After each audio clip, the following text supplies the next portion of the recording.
الحمدللہ رب العالمین والصلاة والسلام علی سید الانبیاء والمرسلین اما بعد۔ پوچھا گیا ہے کہ گھر میں 8، 9 یا 10 لوگ رہتے ہوں تو وہاں پر کتنی قربانیاں کرنی چاہیے؟ ایک گھر میں جتنے بھی لوگ ہوں تو ایک سے زائد ویسے قربانیاں کر سکتے ہیں، اس کی اجازت و رخصت ہے، اور ایک سے زائد اگر نہ بندہ کرے تو ایک قربانی پورے گھر کی طرف سے کافی ہوگی، چاہے اس گھر میں 10 لوگ ہیں، 10 سے زائد لوگ ہیں یا 10 سے کم لوگ ہیں، تو ایک بکری یا ایک حصہ پورے گھر کی طرف سے کفایت کر جائے گا، اور اس میں سارے چھوٹے بڑے ایک قربانی کے اندر شامل ہوں گے۔ دلیل اس کی یہ ہے، عطا بن یسار رحمہ اللہ کہتے ہیں، سألت، میں نے سوال کیا ابو ایوب الانصاری رضی اللہ تعالی عنہ سے۔ ابو ایوب الانصاری نبی علیہ الصلوۃ والسلام کے بہت ہی پیارے صحابی ہیں۔ ان سے سوال کیا ایک بندے نے جن کا نام ہے عطا بن یسار۔ سوال کیا اس نے کہ فی عہد رسول اللہ صلی اللہ علیہ وسلم، کہ نبی علیہ الصلوۃ والسلام کے زمانے میں وہ کہتے ہیں، سألت ابو ایوب الانصاری کیف کانت الضحایا علی عہد رسول اللہ صلی اللہ علیہ وسلم۔ سوال کیا میں نے ابو ایوب الانصاری رضی اللہ تعالیٰ عنہ سے کہ کیسے قربانی ہوتی تھی نبی علیہ الصلوۃ والسلام کے زمانے میں، فی عہد رسول اللہ صلی اللہ علیہ وسلم،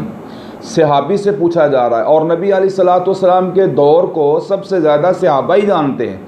جو آپ علیہ الصلوۃ والسلام کے زمانہ میں حیات تھے، آپ علیہ الصلوۃ والسلام کے شاگرد تھے، آپ علیہ الصلوۃ والسلام کو دیکھتے تھے۔ تو پوچھا گیا کہ نبی علیہ الصلوۃ والسلام کی قربانی کی کیا کیفیت تھی آپ صلی اللہ علیہ وسلم کے دور میں؟ تو بتایا گیا کہ ابو ایوب نے کہا، فقال کان الرجل یضحی بالشاۃ عنہ وعن اہل بیتہ، کہتے ہیں کہ نبی صلی اللہ علیہ وسلم کے زمانے میں ایک بندہ ایک بکری اپنی طرف سے اور اپنے وعن اہل بیتہ، وہ اپنے گھر والوں کی طرف سے ایک بکری ذبح کیا کرتے تھے۔ نبی صلی اللہ علیہ وسلم کے زمانے میں ایک بندہ ایک بکری اپنی طرف سے اور اپنے گھر والوں کی طرف سے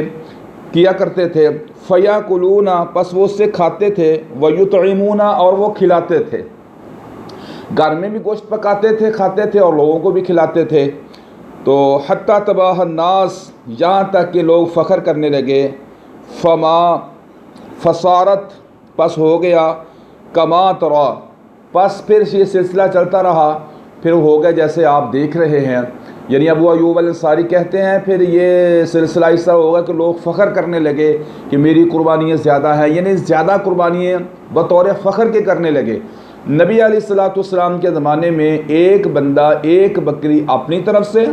اور وعن اہل بیتہ، اپنے گھر والوں کی طرف سے ایک بکری کیا کرتا تھا۔ تو اس حدیث سے معلوم ہوا کہ ایک بکری یا ایک حصہ پورے گھر کی طرف سے کفایت کرے گا، اور اس کے اندر گھر کے سارے افراد ایک حصے کے اندر شامل ہوں گے، اور ایک بکری اور ایک حصہ سارے گھر کی طرف سے کافی ہو جائے گا۔ یہ حدیث جامع ترمذی کے اندر بھی ہے اور ابو داؤد کے اندر بھی ہے، ابن ماجہ کے اندر بھی ہے۔ جامع ترمذی میں اس حدیث کا نمبر ہے 1362 اس حدیث کا نمبر ہے۔ تو اسی طرح جب یہ بات واضح ہو گئی کہ ایک بکری پورے گھر کی طرف سے ہے، تو پھر اس کے اندر جو قربانی کی پابندیاں ہیں، پھر وہ سارا گھر اس پابندی کے اندر شامل ہے۔ یعنی جن لوگوں کا ارادہ ہے قربانی کرنے کا گھر والوں کا، تو وہ عید کا چاند، ذی الحج کا چاند نظر آنے کے بعد اپنے بال اور ناخن نہیں کتروائیں گے۔ نبی علیہ الصلوۃ والسلام کی بیوی ہماری ماں جی ام المؤمنین سیدہ ام سلمہ رضی اللہ تعالی عنہا فرماتی ہیں کہ نبی علیہ الصلوۃ والسلام نے فرمایا من رآ ہلال ذی الحجۃ واراد ان یضحی فلا یاخذ من شعرہ ولا من اظفارہ۔ کہتی ہیں کہ نبی علیہ الصلوۃ والسلام نے فرمایا جس شخص نے چاند دیکھا ذی الحج کا اور واراد ان یضحی، اس کا ارادہ ہے قربانی کرنے کا، تو پھر کیا کرے؟ فلا یاخذ من شعرہ ولا من اظفارہ، پس وہ ذی الحج کا چاند دیکھنے کے بعد جب چاند چڑھ جائے تو اس کے بعد وہ اپنے فلا یاخذ من شعرہ اپنے بال نہ کاٹے، ولا من اظفارہ اور اپنے ناخن بھی نہ کاٹے۔ قربانی کے ذبح ہونے تک وہ اس بات کی پابندی کرے گا۔ قربانی اگر اس نے پہلے دن کرنی ہے تو پہلے یعنی جب اس کی قربانی کو تکبیر پڑ جائے گی، چاہے گوشت بنا ہے یا نہیں بنا، پکا ہے یا نہیں پکا، بس تکبیر ہو گئی ہے، ذبح ہو گیا ہے جانور، تو اس وقت وہ اپنی حجامت بنوانا چاہے تو بنوا سکتا ہے۔ یہ ضروری نہیں ہے کہ وہ حجامت پھر وہاں اس وقت بنوائے، نہیں، اس کے لیے پھر یہ پابندی ختم ہو جاتی ہے۔ بنوانا چاہے تو بنوا سکتا ہے، نہ بنوانا چاہے تو اس کی مرضی ہے۔ تو یہ اس وقت پابندی اس سے اٹھے گی جب یہ قربانی کا جانور ذبح ہوگا، پہلے دن کر لے تب دوسرے دن کرے یا تیسرے دن کرے، جب یہ قربانی کا جانور ذبح ہو جائے گا اس وقت اس سے یہ پابندی ختم ہو جائے گی۔ اور اس پابندی کے اندر گھر کے سارے افراد، مرد حضرات بھی شامل ہیں، خواتین بھی شامل ہیں، اور دیگر اس کے اندر جو لوگ ہیں، بچے ہیں، وہ بھی اس پابندی کے اندر شامل ہیں۔ ان کو بھی اس بات کی پابندی کروانی چاہیے کہ وہ اپنے ناخن نہ کاٹیں، اپنی حجامت نہ بنوائیں۔ قربانی کرنے کے بعد وہ اپنی حجامت، اپنے بال، ناخن کاٹ سکتے ہیں۔ اللہ تعالی ہم سب کو نبی علیہ الصلوۃ والسلام کی حدیث اور سنت کو سمجھنے کی اور اس پر عمل کرنے کی توفیق عطا فرمائے۔ صحیح مسلم کی جو میں نے حدیث آپ کے سامنے پڑھی ہے، ام سلمہ رضی اللہ تعالی عنہ کی، اس حدیث کا نمبر ہے 1977۔ تو جو میں نے آپ کے سامنے حدیث پڑھی ہے یا جو حوالہ دیا ہے، میں اپنے حوالے کا ذمہ دار ہوں۔ نبی علیہ الصلوۃ والسلام کی جب حدیث آ جائے تو اس کے بعد پھر کسی کیا بات کرنا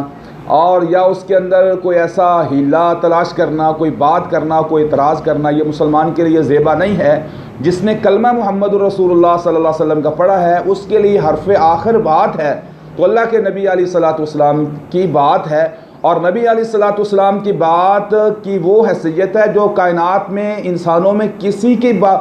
بات کی وہ حیثیت نہیں ہے جو محمد الرسول اللہ صلی اللہ علیہ وسلم کی بات کی حیثیت ہے۔ مومنوں کے ہاں سب سے زیادہ بات کی اہمیت محمد الرسول اللہ صلی اللہ علیہ وسلم کی ہونی چاہیے، اور اللہ تعالی ہم سب کو نبی علیہ الصلوۃ والسلام کے ساتھ سچی محبت کرنے کی توفیق عطا فرمائے، اور آپ علیہ الصلوۃ والسلام کی حدیث اور سنت پر اللہ ہم سب کو عمل کرنے کی توفیق عطا فرمائے۔ صلی اللہ علی النبی الکریم۔